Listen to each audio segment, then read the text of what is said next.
संसार में जमाने में जितनी भीड़ बढ़ती जा रही है ना, आदमी उतना ही अकेला होता जा रहा है। भीड़ बहुत है यहाँ, रिश्तेदार बहुत हैं, दोस्त मित्र बहुत हैं, पर देखा जाए तो जमाने में वो अकेला ही है। उसके हृदय की जो परम शांति है वो कहीं गायब है। और वो कहाँ से मिलेगी? बोले वो भगवान की कथा लौटा करके लाएगी। वो भले दुनिया में कितना भी बेचैन घूम रहा हो, दुनिया में कितना भी परेशान घूम रहा हो, लेकिन जब इस पंडाल में आकर के बैठेगा ना, जितनी देर यहाँ बैठेगा उतनी देर वो इन सब चिंताओं से मुक्त हो जाएगा। जैसे कथा दृष्टांत देते, बोले एक जगह कहीं ऐसे ही भागवत चल रही थी, तो भागवत के बीच में पास में एक पेड़ था, पेड़ के ऊपर मधुमक्खी का एक पूरा छत्ता लगा था। तो किसी बच्चे उद्यमी बालक ने जाके पत्थर मारा, सारी मधुमक्खी उड़ के पंडाल में आ गई। अब जैसे पंडाल में आई सब श्रोता भागे, सब भागे। अब बेचारे अकेले रह गए व्यास जी। व्यास जी सोचे जब तक खींच जाए खींच लें, क्योंकि कथा के बीच से उठना उचित नहीं है। और उनके चक्कर में बेचारे फंसे रह गए यजमान जी, क्योंकि जब तक व्यास जी नहीं उठे गद्दी से तो यजमान को उठना नहीं चाहिए, ये नियम है। उठना तो वैसे श्रोता को भी नहीं चाहिए, पर अब क्या करें, आजकल तो इतने तो व्यास जी कहते नहीं है कि चलो कल की कथा सत्र, इतने तो ऐसे भगते जैसे स्कूल की घंटी बज गई हो, चलो चलो हो गई छुट्टी। जबकि नियम ये कहता है कि व्यास से पहले आना चाहिए और व्यास जी के बाद जाना चाहिए। आते कब हैं? मतलब आप तो अब पहले ही आ गए, हम आपकी नहीं बोल रहे, पर आते कब हैं? बोले जब व्यास जी विराज जाएंगे, उनका 15 मिनट का वो मंगलाचरण खत्म हो जाएगा, तब फिर ये घर से निकल करके दर्शन देने आते हैं कि चलो अब चलते हैं। जबकि नियम ये नहीं है। तो व्यास जी बेचारे सोच रहे हैं चलो भाई जब तक हो जाए कथा कर लो कर लो। व्यास जी करते रहे, पर इतनी मधुमक्खी आ गई, अब व्यास जी को भी उठ के भागना पड़ा। सोई व्यास जी उठा झूला भागे। यजमान जी बोले चलो अब हमारी भी छुट्टी, हम भी भागे। तो दोनों ही भागे, पीछे पीछे मधुमक्खी भी भागी। भगते भगते बेचारे व्यास जी को एक कमरा मिल गया, वो छुप गए एक कमरा में। यजमान जी बाहर ढूंढते फिर रहे जगह, कहीं जगह नहीं मिल रही। भागते भागते जाते जाते सामने एक तालाब था, तो उसमें घुस गए यजमान जी, मधुमक्खी भी घुस गई। अब कैसे बचे? बोले नाक पकड़ी और भीतर डुबकी लगाई। जैसे भीतर डुबकी लगाई, जितनी देर पानी में रहे उतनी देर उस मधुमक्खी के काटने से बचे। जैसे श्वास थोड़ी खत्म हुई, बाहर आए, जैसे बाहर आए फिर मधुमक्खी ऊपर घूम रही है, फिर काटना चालू कर देती, फिर पानी में डुबकी लगाई। कहने का मतलब है कि ये भागवत गंगा है। यहाँ चारों ओर घर गृहस्थ परिवार जिम्मेदारियां मधुमक्खियां बन के सबको काटने दौड़ रही हैं, सबको जिम्मेदारियां काटने दौड़ेंगी। लेकिन जब तक जितनी देर इस गंगा में डुबकी लगाए रखोगे, डूबे रहोगे, उतनी देर उस चिंता से मुक्त रहोगे। जैसे यहाँ से बाहर निकले नहीं, बस फिर से सारी दुनिया भर की चिंताएं आकर के काटना शुरू कर देंगी। इसलिए उनसे बचने का एक ही उपाय है, हरि कथा में डूबे रहो, सत्संग में डूबे रहो, कथा से जुड़े रहो। जब तक कथा से जुड़े रहो, आज की मांग है भगवान की कथा। जैसे शास्त्र कहते एक पत्ते को पेड़ से तोड़ दो तो पत्ते की क्या कीमत है? एक आध दिन में बेचारा सूख जाएगा। एक पत्थर को पहाड़ से अलग कर दो, उसकी कोई कीमत नहीं होती। एक पत्ते को वृक्ष से अलग कर दो, उसकी कोई कीमत नहीं होती। वैसे एक इंसान को सत्संग से अलग कर दो तो उसकी भी कोई कीमत नहीं रहती है। उसकी कीमत ही तभी है, इंसान इंसानियत की कीमत तभी समझता है जब उसके जीवन में सत्संग होता है। नहीं तो आज संसार में देखो इतना जनसंख्या बढ़ रही है, इतने लोग बढ़ रहे हैं, लेकिन भगवान से वही जुड़ा रहेगा जिसके जीवन में सत्संग होगा। इस श्लोक की जितनी व्याख्या करी जाए ना उतनी कम है। इतनी सारी कथाएं होती हैं ऊना में, जितने प्रवक्ता आए होंगे सबने इस श्लोक की अलग अलग व्याख्या करी होगी। क्यों? क्योंकि ये एक श्लोक जो है ये भगवान का परिचय कराने वाला है।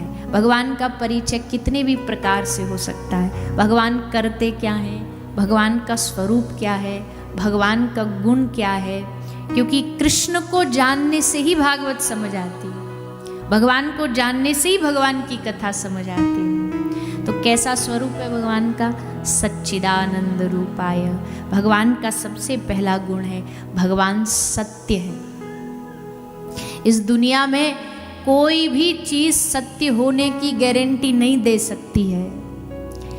ये पंडाल भी एक दिन पुराना हो जाएगा, ये लाइट भी एक दिन जर्जर हो जाएगी, ये माइक भी एक दिन धीरे धीरे करके काम करना बंद कर देगा, ये शरीर भी एक दिन जर्जर हो जाएगा।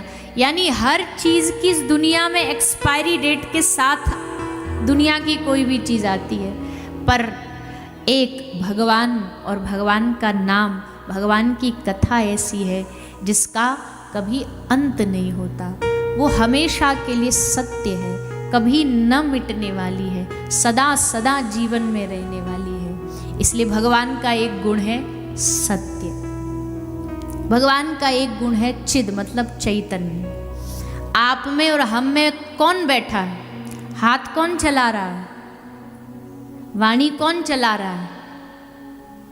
हमारे भीतर बैठी हुई आत्मा। और आत्मा कौन है? कौन है आत्मा? आत्मा परमात्मा का ही अंश है। तो हमारे भीतर कौन बैठा है? ये वही बात है, एक बार ठाकुर जी बैठे बैठे बोर हो रहे थे। भगवान ने कहा चलो कुछ गेम खेलते हैं। तो भगवान ने एक बड़ा फेमस गेम चुना, सबने खेला होगा बचपन में, छुपम छुपाई खेला है ना। तो उसमें एक प्लेयर ढूंढता है, बाकी छुपते हैं। अब भगवान ने कहा पहले हम ढूंढेंगे, जीव को कहा तू छुप जा। तो वो सारी दुनिया में छुपा, दीवार के पीछे छुपा, मकान में छुपा, दुकान में छुपा, मंदिर में छुपा, गुरुद्वारे में छुपा। भगवान ने हर जगह जाकर के उसे ढूंढ लिया, धप्पा पकड़ लिया। अब बारी आई भगवान के छुपने की। जी बोला प्रभु अब आप छुप जाओ, हम ढूंढेंगे आपको। भगवान ने बोला पक्का ढूंढ लेगा? बोला हाँ ढूंढ लेंगे, आप छुपो तो भगवान जगह ढूंढ रहे हैं। अब छुपम छुपाई खेली है आपने, तो आपको भी पता होगा इस गेम का रूल क्या है। बोले जहाँ पहला प्लेयर छुप लेता है, दूसरा उसी जगह नहीं छुपता, सेम जगह नहीं छुपता, नई जगह ढूंढता है, क्योंकि सेम वाली तो इसको पता है। ठाकुर जी ने सोचा सब जगह तो इसको पता, दुकान, मकान, गुरुद्वारा, मंदिर, तीर्थ, सब जगह तो ये खुद छुप लिया है, हम कहाँ छुपे? तो भगवान कहाँ छुपे हैं? जोर से बोलो। भगवान ने कहा ये बाहर छुप रहा था, पर एक जगह जाए ढूंढेगा नहीं, चलो हम इसके भीतर ही जाके छुप जाते, इसके मन ही में जाकर के छुप जाते। मन में आकर के ठाकुर जी छुप के बैठ गए। अब ये बाबरा सबरी दुनिया में ढूंढ रहा है, खोजा सकल जहां में पर पाया तेरा पता नहीं, पता मिला जब तेरा तो अब मेरा पता नहीं। खोजा सकल जहां में, सब जगह ढूंढ रहे, यहाँ चले गए वहाँ चले गए, सब जगह, लेकिन अंत में जाके पता चला ठाकुर जी तो हमारे हृदय में बैठे हैं, मन में बैठे हैं। और उस मन से निकालने के लिए कैसे भगवान प्रकट होंगे? दूध में घी छुपा है और भैया निकलेगा नहीं, ऐसे मंथन करके निकालना पड़ेगा। वैसे ही भगवान हृदय में छुपे हैं, लेकिन भगवान को निकालना पड़ेगा। कैसे? प्रेम की मथनी लेकर के, प्रेम का, भक्ति का मंथन करोगे, तब हृदय में छुपा हुआ ईश्वर भगवान प्रकट हो जाएगा। प्रेम और भक्ति से और कोई इलाज नहीं है भाई। दुनिया का कोई मशीन ऐसी नहीं जो आपके हृदय से भगवान को प्रकट कर सके, पर आपके हृदय का प्रेम। भागवत क्या है? भागवत प्रेम का ग्रंथ है। इससे पहले 17 पुराण लिखे गए, उनमें सब इच्छा पूर्ति लिखी गई व्यास जी के द्वारा। नारद जी ने कहा व्यास जी को, हे व्यास जी, कोई प्रेम का ग्रंथ लिखो, कोई भक्ति का ग्रंथ लिखो। भक्ति और प्रेम अलग नहीं है, एक ही। भगवान की प्राप्ति का सबसे सरल साधन प्रेम ही है। और हम जिस भूमि से आए हैं वृंदावन, वो तो भैया प्रेम का गढ़ है। वहाँ तो प्रेम करना ही सिखाया जाता है। वहाँ और दूसरा कोई मार्ग है ही नहीं। तपस्या का मार्ग पता नहीं है, ज्ञान का मार्ग पता नहीं, वहाँ तो प्रेम का ही मार्ग चलता है।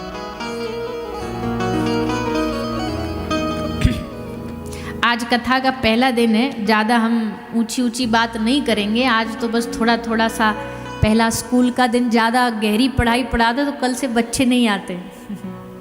ले मास्टर जी बड़े टेढ़े हैं, हम नहीं जाएंगे। तो पहले दिन तो ऐसे ही खेल खेल में खिलाया जाता है, पर अब बात आ गई है तो थोड़ा सा प्रेम की बात कर रहे हैं। नहीं तो प्रेम बड़ा भारी टेढ़ा सब्जेक्ट है। ढाई आखर प्रेम का पढ़े सो पंडित हो। जो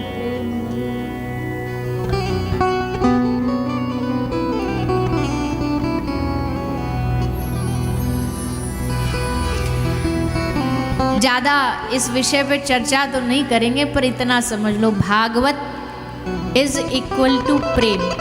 क्या देती है भागवत? अच्छा, आप लोग भी, हमें समझ नहीं आता,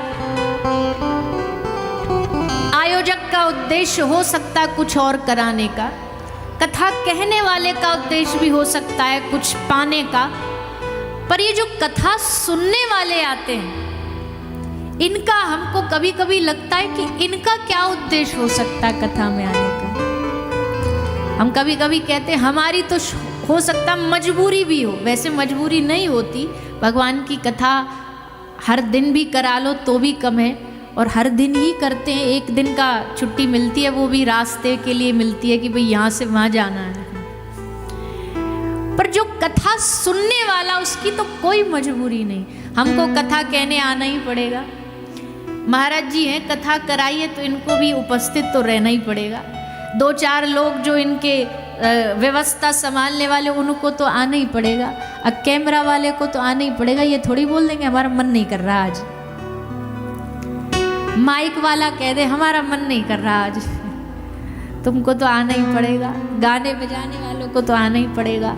इस पूरे पंडाल में एक ही लोग ऐसे जिनके पास ऑप्शन है आने या ना आने का, और वो कौन है? अरे बोलो ना जोर से। हम किसी के पास ऑप्शन नहीं होता आने ना आने का। आपके पास, श्रोता के पास ऑप्शन होता है आए या ना आए। और इस आए या ना आए में से अगर आपने ऑप्शन आना चुना है तो इसका मतलब है कि आपका ठाकुर जी से प्रेम है, तभी आप आए।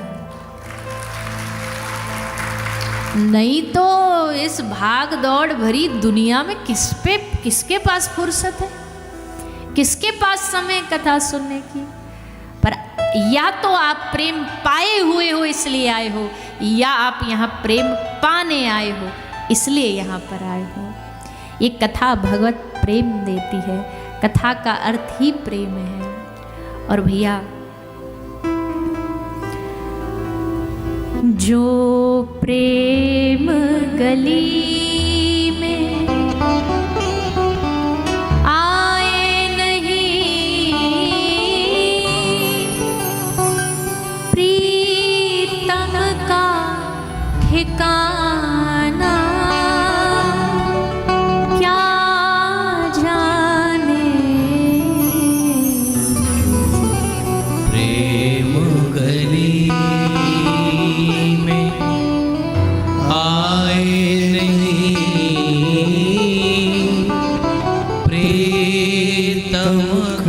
ठिकाना क्या जाने। जिसने कभी प्रेम किया ही नहीं, वो प्रेम निभाना क्या जाने। कभी प्रेम किया ही नहीं,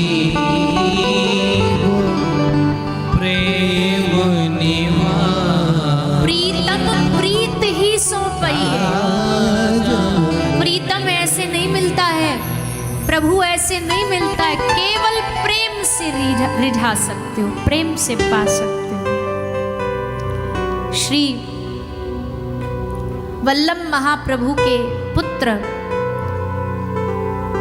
उनके पास एक व्यक्ति आया, बोला जय जय हमें आपसे दीक्षा लेनी, आपको गुरु बनाना है। श्री गोसाई विठलनाथ जी से कह रहा है हमको आपको गुरु बनाना है। गोसाई जी ने पूछा एक बात बता, दीक्षा तो हम दे देंगे, चेला तो हम तुझे बना लेंगे, पर चेला को भी तो देखे कितने पानी में। तू हमको ये बता, तुझको संसार में किसी से प्यार है? अब उसने क्या सोचा, बोला अगर हम बोल देंगे प्यार है तो गुरुजी कह देंगे फेल। तो उसने अपने आप को बड़ा चढ़ा, ना गुरुजी किसी से प्यार नहीं है। बोले पैसे से? बोले नहीं। परिवार से? नहीं। पत्नी से प्यार है? ना। बच्चों से? बिल्कुल नहीं।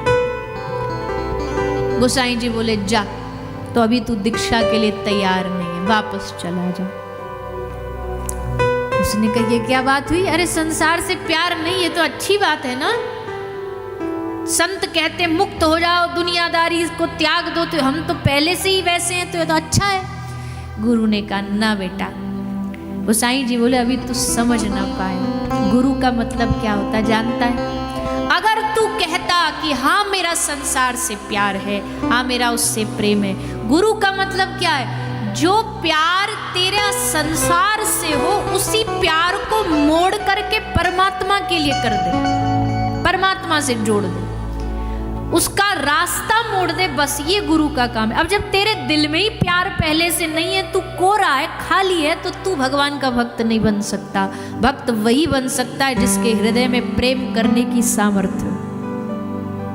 पहले दुनिया से प्यार होगा, गुरु उसे फिर छोड़ करके, उसको तुड़वा करके, उस गांठ को ले करके गोविंद के पीतांबर से बांध देगा। ये गुरु का काम होता है। पर प्रेम तो होना चाहिए भैया हृदय में। जब तक प्रेम नहीं होगा ना हृदय में, तब तक प्रभु को पा नहीं सकते। भगवत प्राप्ति के लिए पहली शर्त है प्रेम। जिस दिल में ना पैदा दर्द हुआ, वो जाने पीर पराई क्या। गोपी कहती ना, ऊधो मतइयो समझाने, जाको कांटो लगे सोई जाने, जाके पाँव न फटी विवाई, सो क्या जाने पीर पराई। भैया दर्द हो रहा है, दर्द हो रहा है, कितना भी चिल्लाओ, पर जिसको दर्द हो रहा है ना वही महसूस कर सकता है। और जिस दिल ने कभी दर्द महसूस ना किया हो, वो क्या भक्ति करेगा, वो क्या प्रेम करेगा। जिस दिल ने कभी व्याकुलता ना देखी हो, भगवान के लिए कभी आँखों से आंसू ना बहे हों, विरह ना हुआ हो, वो प्रेम कर नहीं सकता। और देवताओं की तो हम कह नहीं सकते, पर अपने ब्रज वाले की गारंटी से कह सकते हैं, ये जो ब्रज वाला कन्हैया है ना, ये बिना रोए नहीं मिलता है, ये बिना तड़पे नहीं मिलता है। उसको बड़ा मजा आता है जब कोई इसकी याद में चीखता है, चिल्लाता है, रोता है, तड़पता है। मजा मतलब ठाकुर जी को लगता है कि ये हमारे पास आना चाहता है। विरह अवस्था भक्ति की सबसे उच्च ये अवस्था है। अभी हम सबको लगी नहीं है। अगर लग जाती विरह अवस्था तो दुनियादारी भाती नहीं, संसार भाता नहीं। नहीं खान पान मोहे भावे है, नहीं भूषण वशन सुहावे है, कुछ भी भाएगा नहीं, वो विरह अवस्था होती है। और वो जिसको प्राप्त हो जाती है ना, तब मीरा है दीवानी मोहन की, संसार दीवाना क्या जाने। तो भैया भागवत का फल यही है। भागवत का फल क्या है? बोले भागवत कथा श्रवण करके हृदय में प्रेम ना भी मिले कोई बात नहीं, क्योंकि प्रेम मिलना आसान नहीं है, पर प्रेम होना चाहिए, ये लालसा भी मन में जाग गई ना, तो भी ये कथा सफल हो जाएगी। अभी हमारे हृदय में प्रेम पाने की लालसा भी नहीं है, असल भक्ति पाने की लालसा नहीं है। अभी हमें भक्ति भी वो वाली चाहिए, इच्छा पूर्ति वाली बस। मंगल भवन अमंगलहारी, पूरी कर दो माला हमारी। अभी हमारी वो वाली भक्ति है। ये माला भी कर रहे हैं तो ऐसे से भाग भाग के, जैसे कोई राजधानी एक्सप्रेस मेल भाग रही हो, भागते भागते माला करेंगे। सुबह सुबह गुरुजी ने कहा एक माला करे बगैर चाय नहीं पीना। इतने में धर्म पत्नी चाय ला के रख दी सामने, हाथ में माला है। अब वो झोली से निकाल के चेक करते हैं कि आई कि नहीं आई। उसका जो गौमुखी होता है, जो स्टार्टिंग एंडिंग पॉइंट, आई कि नहीं आई, नहीं अभी नहीं आई। ज़्यादा देर हो गई, चाय ठंडी हो जाएगी। पत्नी को गर्म करने का तो चाय तो गर्म नहीं करेगी, खुद ही गर्म हो जाएगी। ये तुमसे जल्दी नहीं जगा जाता जब नियम ले रखा है तो। सो फिर भागम भाग मचती है। फिर माला कैसे कर दी, माला हाथ में मैया की चल रही होगी, माला कर हरे कृष्ण कृष्ण। बच्चे तैयार हो गए कि नहीं हुए, हरे कृष्ण कृष्ण। सब्जी बनी कि नहीं बनी, हरे कृष्ण। और भागम भाग चलती है। तो भैया एक होता है संसारिक इच्छाओं के लिए भजन करना, संसारिक मांग कामनाओं के लिए माला करना। एक होता है भगवान को पाने के लिए माला करना, भगवान का प्रेम पाने के लिए माला करना। यहाँ कथा में भी आप आए हो ना, यहाँ भी 2 ऑप्शन है। एक ऑप्शन तो ये कथा कल्पतरु है, जो मांगोगे सो दे देगी। कथा से कहो महाराज हमारी सालों से नौकरी नहीं लग रही, नौकरी दिलवा दो, भागवत जी कृपा कर देंगी। कोई बड़ी बात थोड़ी है, कोई बड़ी बात नहीं, कोई चमत्कार नहीं है ये। कोई बरसों का केस उलझा पड़ा, भागवत जी ठीक कर दो, तो कौन सी बड़ी बात है भगवान और भागवत जी के लिए। पर भैया ये भागवत का फल नहीं है। भागवत का फल कब है, जब यहाँ पहले दिन आए, किसी ने कंधे पर हाथ रखा, पीछे मुड़ के देखा तो पति खड़ा था घर बुलाने के लिए। दूसरे दिन आए, कंधे पे हाथ रखा, पीछे मुड़ के देखा तो कोई रिश्तेदार खड़ा था। 5वें दिन आए, कंधे पर हाथ रखा, पीछे मुड़ के देखा तो बालक खड़ा था। पर 7वें दिन जब आए और किसी ने कंधे पर हाथ रखा, पीछे मुड़ के देखा तो साक्षात बांसुरी बजाते हुए ठाकुर जी खड़े हुए हैं। ऐसा भाव लेकर के कथा सुनिएगा। ये भाव होगा तो फिर देखो, फिर ठाकुर जी कितनी जल्दी कृपा करते। फिर गिनती नहीं याद रखना कि कब सुनी, कितनी सुनी, किन किन से सुनी, फिर तो बस इसमें बहना है। और उसी की कृपा का फल, भागवत के फल से हमारे हृदय में प्रेम प्राप्त होता है, प्रेम की प्राप्ति होती है। उसी भाव को लेकर के हमने पहले ही कहा था, प्रेम तत्व बहुत गहरा है, इसलिए उस विषय पर ज़्यादा आज नहीं करेंगे, किसी और दिन भगवत कृपा रही तो चर्चा करेंगे।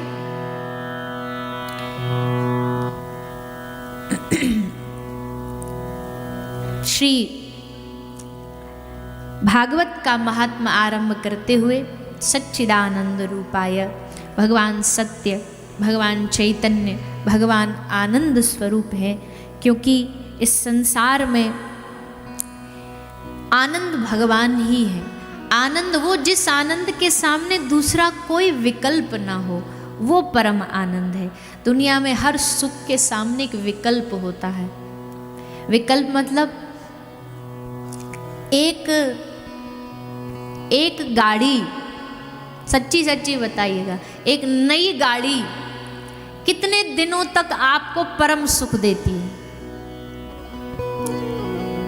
आज लाए, आज बड़ा खुशी होगी, मोहल्ले में मिठाइयाँ बटेंगी, आहा हा हा, गाड़ी खरीद के लाएं। 2-4 दिन रिश्तेदारों में घुमाएंगे उसे पूजा करवाते हुए, सुख देगी। 15 दिन देगी, 1 महीना देगी, और कितने दिन देगी, चलो 1 साल दे देगी। 1 साल भी बोल दिया हमने, बड़ा नया नया लगेगा, नया नया फील होगा। पर फिर क्या होगा? क्या वही गाड़ी 10 साल तक के लिए लगातार एक जैसा सुख दे सकती है? बोलिए ना। लगातार 10 साल बाद तो जर्जर हो जाएगी, फिर वही लगेगी कबाड़ा है। 10 साल पहले जो एकदम चमचमाती भई आई थी, ब्रांडेड न्यू, अब वो कबाड़ा लगेगी। मतलब सतत सुख नहीं है। यहाँ संसार की जो प्रोडक्ट होते हैं, जो प्रॉपर्टी होती है, वो सतत सुख नहीं है, ऐसे चढ़ता बढ़ता उतरता घटता रहता है।